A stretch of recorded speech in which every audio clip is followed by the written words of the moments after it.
পর্দায় নিজের অভিনয়ের দক্ষতার পরিচয় দিয়েছেন অনেক আগেই। ছোট পর্দা থেকে অভিনয় শুরু করে বর্তমানে বলিউড এবং দক্ষিণী ছবিতেও কাজ করেছেন অভিনেতা যিশু সেনগুপ্ত।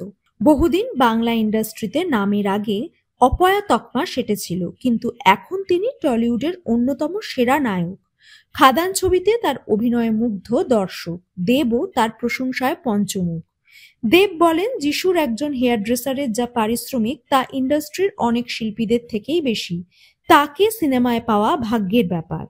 যিশু এবং নীলাঞ্জনা ছিলেন ইন্ডাস্ট্রির হিট কাপল। 2024-এ তাদের ব্যক্তিগত সম্পর্ক নিয়েও কম জলঘোলা হয়নি।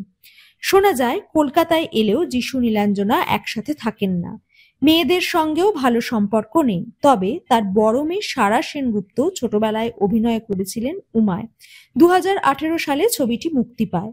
বাবার দেখানো পথেই হেঁটেছেন, বাবার হাত ধরেই অভিনয়ে হাতেখড়ি। তবে তারপর আর তাকে পর্দায় দেখা যায়নি। চুটিয়ে মডেলিং করছেন, মুম্বাইতেও প্রচুর কাজ করেছেন। সূত্র বলছে, আর মডেলিং নয়, আবারও বড় পর্দায় কামব্যাক করতে চলেছেন সারা। টলিউডে নয়, বাণিজ্য নগরী থেকে ডাক এসেছে তার। একাধিক আইকনিক ফ্যাশন ব্র্যান্ড শোতে দেখা গেছে তাকে। এবার হিন্দি ছবিতে ডেবিউ করার পালা। স্টার কিডরা অভিনয় করতে চাইলে বড় পর্দায় সুযোগ পান করণ জোহরের হাত ধরে। সারার ভাগ্যও কি সেই পথেই হাঁটবে? না, এখানেই রয়েছে চমক। সূত্রের খবর, সালমান খানের ব্যানার থেকে লঞ্চ করা হবে উঠতি অভিনেত্রীকে।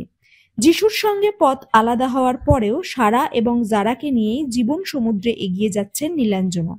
বাবা মায়ের দাম্পত্যে ফাটল ধরার পর সারাও বাবাকে সোশ্যাল মিডিয়া থেকে ব্লক করেছেন।